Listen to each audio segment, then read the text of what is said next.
देश में बहुत कम आवाज राष्ट्रवादी आवाज होती है और कहीं ना कहीं इसकी कमी हमारे राष्ट्र में हमेशा देखने को मिलती रहती है। लेकिन हमारे साथ रिटायर्ड एसीपी वेद भूषण जी अध्यक्ष हैं दिल्ली पुलिस महासंघ के, और हमेशा जब भी इस देश में देश विरोधी बात हुई उसका एक विरोध हमेशा दर्ज किया, और आज भी इन्होंने एक विरोध किसान, जिसको एक अलग किस्म का आंदोलन या मोर्चा कहा जा रहा है, उसका विरोध दर्ज किया। जान लेते हैं पूरा घटनाक्रम कि किस तरीके से क्या घटनाक्रम रहा कि आज रिटायर्ड एसीपी वेद भूषण जी को थाने में एक शिकायत दर्ज करानी पड़ी कि जो भी हो रहा है कहीं ना कहीं गलत हो रहा है। जी सर। देखिए, आज 49 दिन हो गए हैं दिल्ली को सो कॉल्ड मैं इसलिए बोल रहा हूँ क्योंकि किसान नहीं है, इनके रूप में छद्म भेड़िए हैं और कुछ इस तरह के लोग इसके अंदर शामिल हो गए हैं जो देश को किसी संकट में डालने के लिए बिल्कुल तैयार हैं। ना वो हमारी अदालतों में, सुप्रीम कोर्ट में विश्वास करते हैं, ना हमारी पार्लियामेंट में विश्वास करते हैं, ना आर्मी में विश्वास करते हैं। उनका निशाना कहीं पे निगाहें, कहीं पे निशाना, उनका निशाना कुछ और है। वो इस देश को, दिल्ली को नहीं, इस देश को बहुत बड़े संकट में डालना चाहते हैं। और इसलिए 49 दिन से जिस तरह से दिल्ली के तमाम बॉर्डर्स को इन लोगों ने सीज कर रखा है, लोगों का आना जाना दुर्भर हो गया है, मुश्किल हो गई है, परेशानियों का सामना करना पड़ा है। और मुझे खुद, मैं सीनियर सिटीजन हूं और मुझे चंडीगढ़ किसी काम से आना जाना अक्सर पड़ता है, तो मैं 10 तारीख को मैं खुद भी गया था। तो सिंघू बॉर्डर पर मैंने उनसे बहुत रिक्वेस्ट की कि बहुत लंबा हो गया है, अब इस आप को ख़त्म करें। यहाँ के लोकल किसानों को बहुत परेशानी आ रही है, दिल्ली के किसानों को बहुत परेशानी आ रही है, परंतु वो अपनी बदतमीजी और अपनी घटिया हरकतों से बाज नहीं आए और उन्होंने देश विरोधी नारे लगाए और कहा कि हम इस किसान आंदोलन को ख़त्म नहीं करेंगे, इस सरकार को ख़त्म करना चाहते हैं। तो इनकी निगाहें और निशाना कहीं और है। ये मैंने आज अलीपुर थाने के अंदर FIR दर्ज कराई है, कंप्लेंट कराई है कि इन किसानों के खिलाफ, जो सो कॉल्ड किसान है ही नहीं। मैं खुद ग्रेटर नोएडा का रहने वाला हूं, कृषि परिवार से आया हूं, मैं कहीं लंदन अमेरिका से नहीं आया हूं।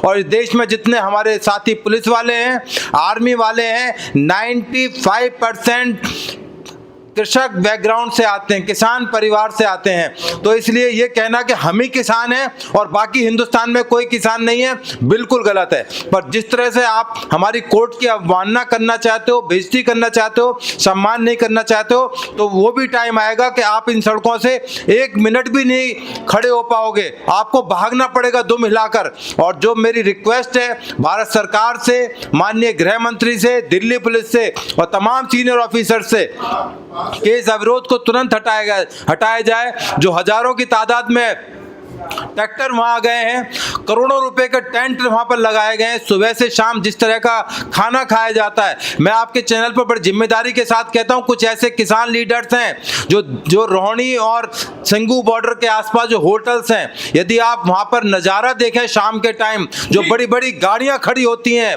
बेलिनो, मर्सिडीज और किस तरह की गाड़ियां खड़ी होती हैं, और जो वहां पर होटल्स के अंदर उनके रूम बने हुए हैं, इन तमाम की जांच होनी चाहिए कि इनकी तमाम की फंडिंग कहां से आ रही है, इनको पैसा कहां से आ रहा है, कौन सी राजनीतिक पार्टियां इनको सपोर्ट कर रही हैं, ये जांच का विषय है। इसके बारे में FIR दर्ज होनी चाहिए, इन तमाम मैटर्स की इन्वेस्टिगेशन की जानी चाहिए। सुप्रीम कोर्ट ने हालांकि इस बारे में इशारा किया है, और सुप्रीम कोर्ट ने तो यहां तक, बड़ा ताज्जुब की बात है कि कानून को स्टे भी कर दिया, परंतु ये कानून वानून की बात नहीं है, ये कुछ और मसला है, ये किसानों का मसला नहीं है। इसके तार कनाडा, UK, ऑस्ट्रेलिया, अमेरिका से जुड़े हुए हैं। ये किसानों का मसला होता तो वो लोग सड़कों पर नहीं आते। और जो किसान आप जिस रूप में देख रहे हैं, जिस तरह से महिलाओं और बच्चों को लाया गया है, ये बड़े शर्म की बात है। हम तमाम हिंदुस्तानियों के लिए, भारतवासियों के लिए शर्म की बात है। जिस तरह छोटे छोटे बच्चों को बहकाया जा रहा है, जिस तरह की वहाँ भाषणबाजी की जा रही है, जो सो कॉल्ड